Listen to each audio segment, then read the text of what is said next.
আমার প্রস্তাবিত উত্থাপিত ব্যবস্থা যদি কার্যকরী করা যায়, ইনশাআল্লাহ সবাই না খেয়ে মারা গেলেও আমরা ইনশাআল্লাহ বেঁচে যাব, আমাদের কোনো ক্ষতি হবে না।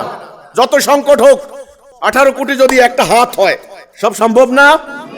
সমস্ত বিশ্বাস যদি একত্রিত হয়, সম্ভব না? মদিনার জনগণ যেমন মদিনাকে রক্ষা করেছেন পেটে পাথর বেঁধে, আজকে আমাদেরকে পেটে পাথর বাঁধার পরিকল্পনা করতে হবে। এখন জনগণকে আমি বলবো পেটে পাথর বাঁধো, আর আমি গিয়ে সেই চাইনিজ রেস্টুরেন্টে মজা করে খাবো, এই কথার কোনো মূল্য হবে না। সবাইকে এই আসন্ন সংকট থেকে কিভাবে রক্ষা পাওয়া যায় এটার রূপরেখা আমি তুলে ধরছি। আমি সবাইকে বিবেচনা করার জন্য আহ্বান করছি। বাংলাদেশের সরকার, তারেক জিয়ার সরকার তথা বিএনপির সরকার মধ্যপ্রাচ্যের চলমান সংকট মোকাবেলায়, অর্থাৎ বাংলাদেশের যে জ্বালানি সংকট, জ্বালানি তেলের সরবরাহের ঘাটতি ইত্যাদির কারণে পরিবহন সংকট, উৎপাদনের সমস্যা এবং অন্যান্য অনেক ক্ষেত্রে জ্বালানি সাশ্রয় করার জন্য জাতীয় সংকট হিসেবে মোকাবেলা করার জন্য নানা পদক্ষেপ গ্রহণ করেছেন। আমি বলতে চাই, যতই পদক্ষেপ গ্রহণ করেন আপনারা সংকট থেকে মুক্তি লাভ করতে পারবেন না। এর আগেও মধ্যপ্রাচ্যে যুদ্ধের টাইমে আমাদের দেশে এই ধরনের পদক্ষেপ নেওয়া হয়েছে। এর আগেও যখন করোনাকালীন অনেক পদক্ষেপ নেওয়া হয়েছে, সংকট কিন্তু কমে নাই, সংকট বেড়েছে। আমাদের জাতির ঋণের বোঝা আরো বেশি আমাদের ঘাড়ে চেপেছে। মানুষের মধ্যে অসন্তোষ, অশান্তি আরো বেড়েছে, দুর্যোগ কমে নাই, বেড়েছে। তো এই সংকট সমাধানের জন্য সরকার যেমন আন্তরিক, আমরা হিজবুত তাওহীদ আন্দোলন, আমরা এই দেশের মানুষের জন্য কাজ করি, সংগ্রাম করি। আমরা ইসলামের যেই সত্যটা পেয়েছি, মানুষের বাস্তব সংকট সমাধানের নাম ইসলাম। নবী করিম সাল্লাল্লাহু আলাইহি সাল্লাম মক্কার তৎকালীন যে বাস্তব সংকটগুলি ছিল, অভাব, দারিদ্র, গোত্রে গোত্রে মারামারি, হানাহানি ইত্যাদি, সুদ, ঘুষ, এগুলি ছিল, দাস ব্যবসা, নারীদের উপর নিপীড়ন, এগুলি ছিল তৎকালীন মক্কার বাস্তব সংকট, আরবের বাস্তব সংকট, প্র্যাকটিক্যাল ক্রাইসিস, মানুষের যাপিত জীবনের সংকট। ঠিক ইসলাম এসে একটা একটা করে এই সংকটের সমাধান দিয়েছে। এটা ইতিহাস, সবাই জানে।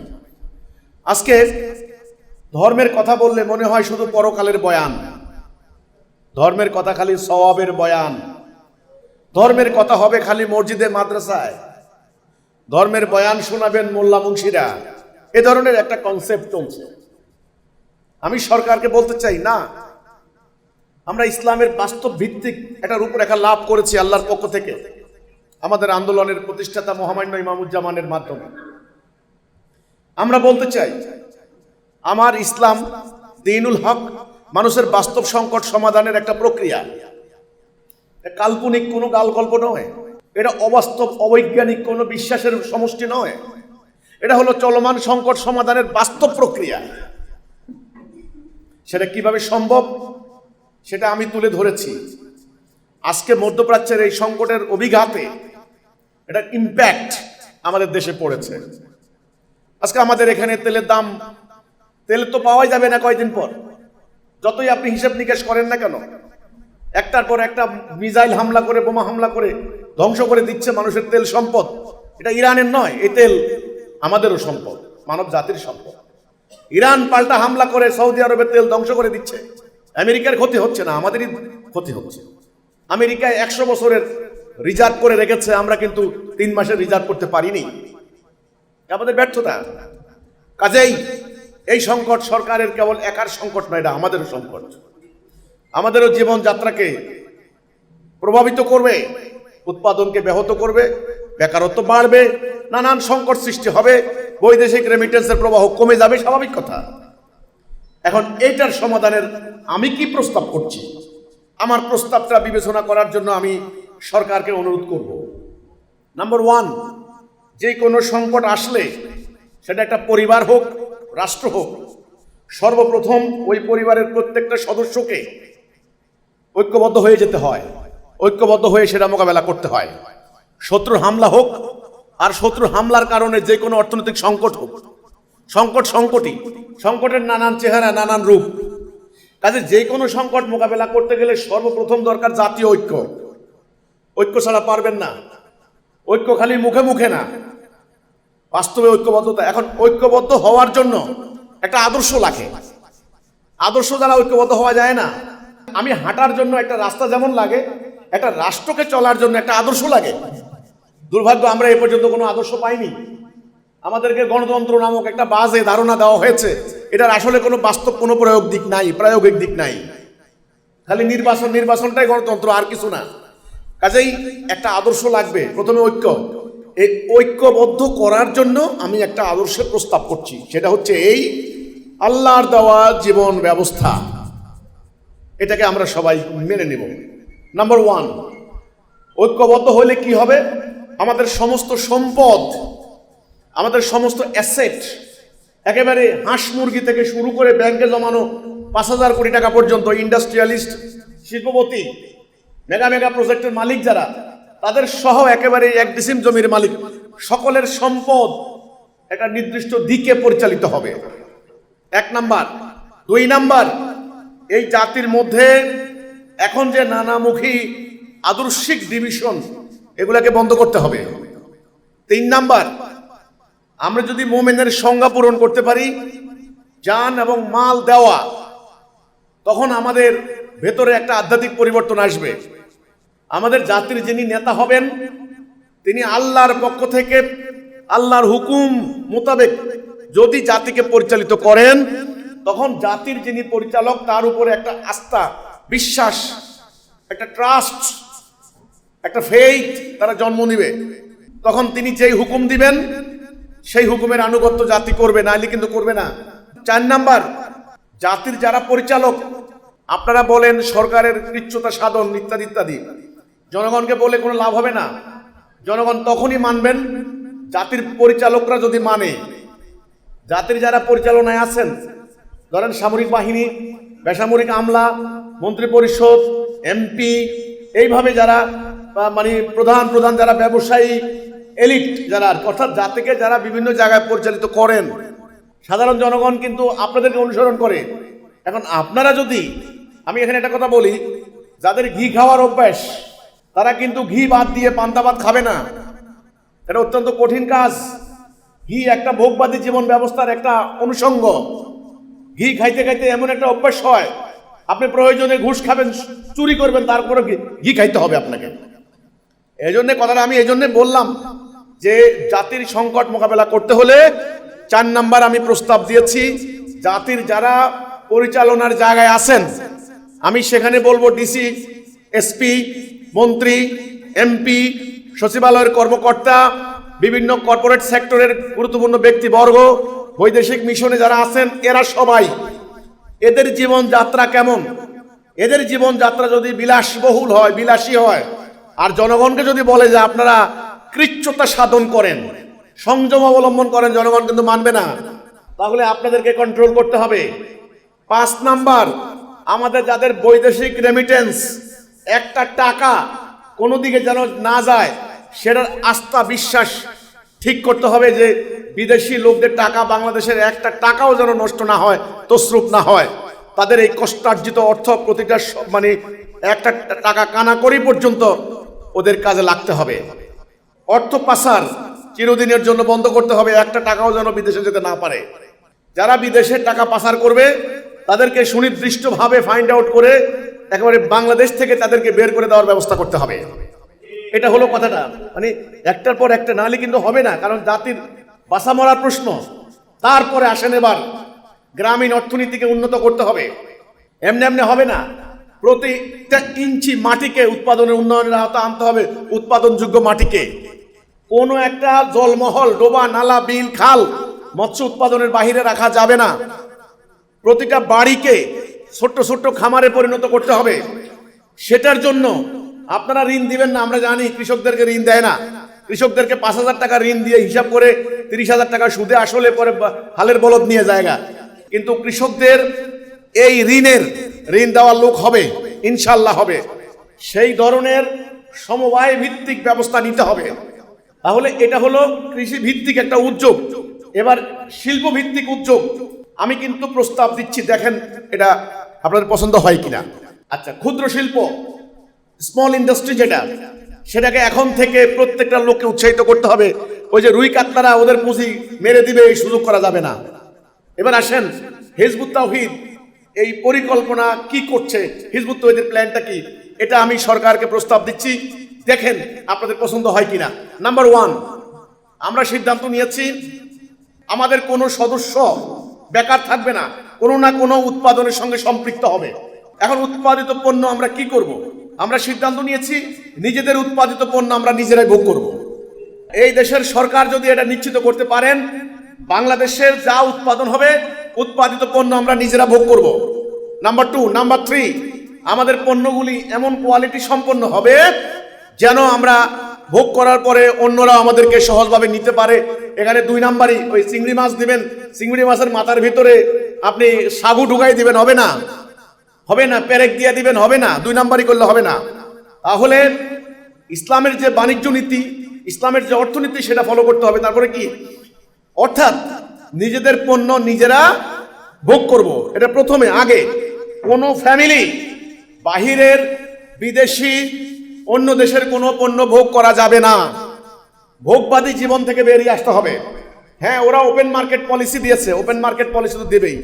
আপনারা জানেন যে ওরা 200 বছর আমাদেরকে শাসন করেছে, লুণ্ঠন করেছে, সাংঘাতিক ব্যাপার।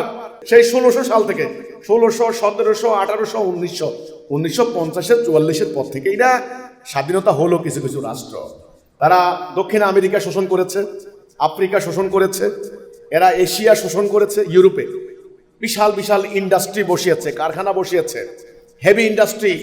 তাদের এই সমস্ত পণ্য উৎপাদন করতে কাঁচামাল লাগে, ওরা আমাদের থেকে নিয়েছে।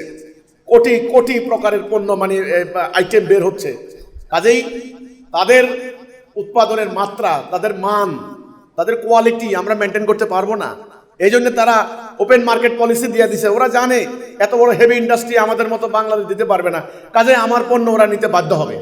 এখানে শক্ত থাকতে হবে যে আমাদের বিদেশ থেকে আমরা পারত পক্ষে শুধু বেঁচে থাকার জন্য, আমি সংকটকালীন কথা বলছি, বেঁচে থাকার জন্য আমাদের যে অত্যাবশ্যকীয় পণ্য দরকার, ধান, চাল, গম, ভুট্টা, এই সমস্ত মানে অত্যাবশ্যকীয় বেঁচে থাকার জন্য, সেগুলো আমরা নিজেরা উৎপাদন করব, নিজেরা কনজিউম করব, নিজেরা হব কনজিউমার।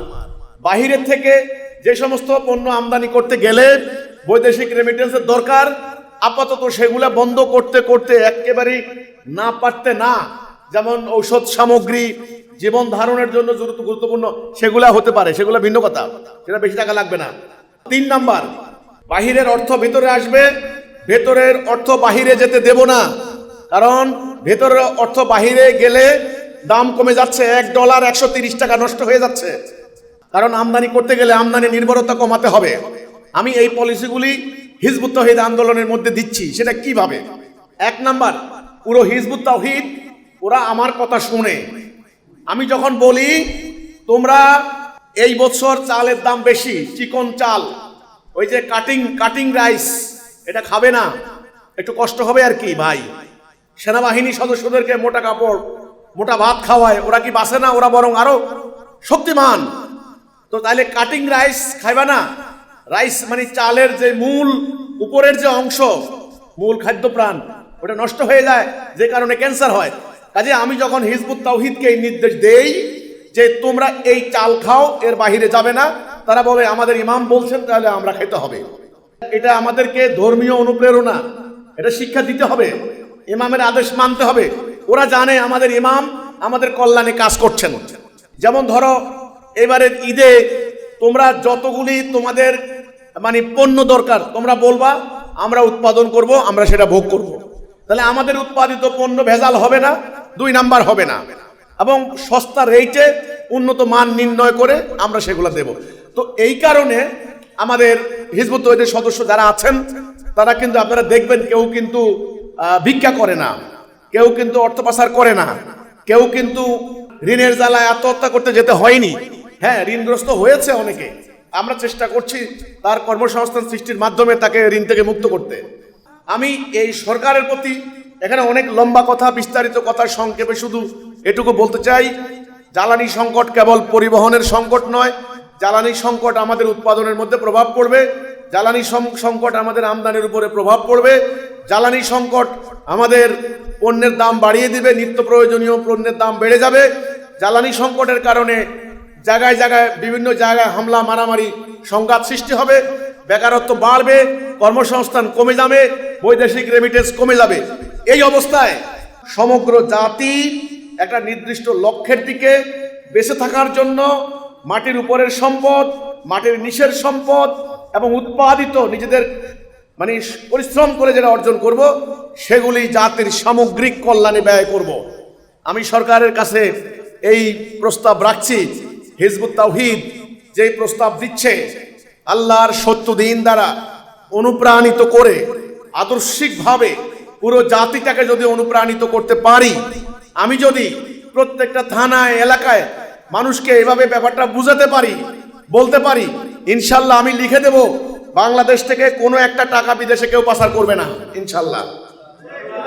যদি কেউ করে জনগণ দেখবেন কিভাবে রোখায়।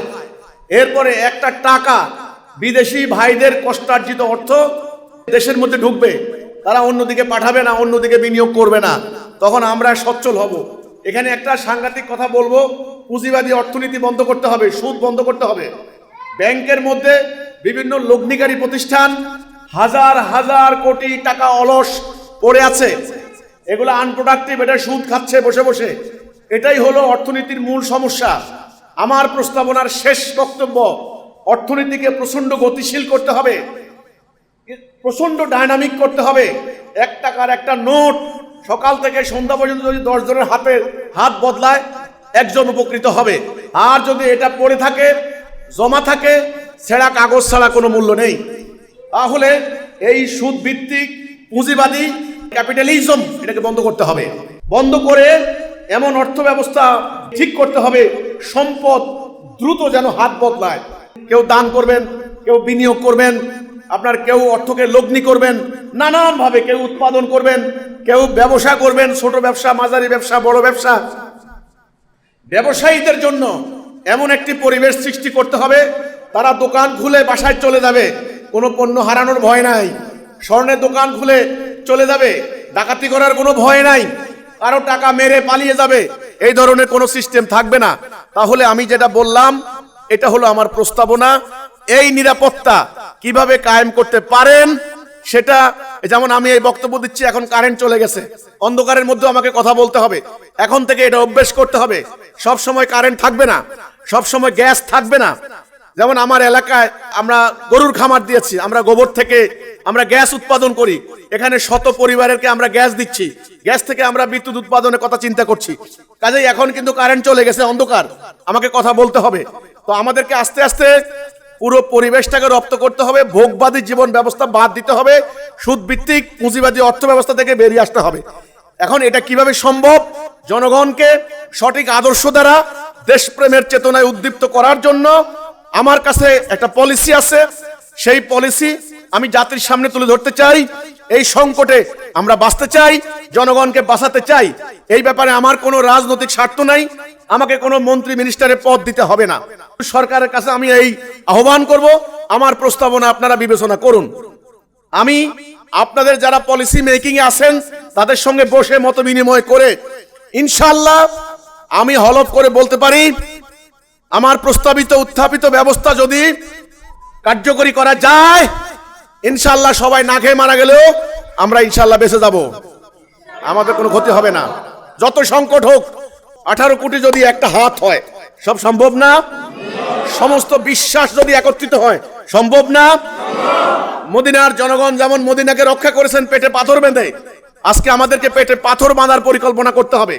এখন জনগণকে আমি বলবো পেটে পাথর বাঁধো, আর আমি গিয়ে সেই চাইনিজ রেস্টুরেন্টে মজা করে খাবো, এই কথার কোনো মূল্য হবে না। সবাইকে এই আসন্ন সংকট থেকে কিভাবে রক্ষা পাওয়া যায় এটার রূপরেখা আমি তুলে ধরছি। আমি সবাইকে বিবেচনা করার জন্য আহ্বান করছি। আল্লাহ হাফেজ, সালামু আলাইকুম ওয়া রাহমাতুল্লাহি ওয়া বারাকাতুহু।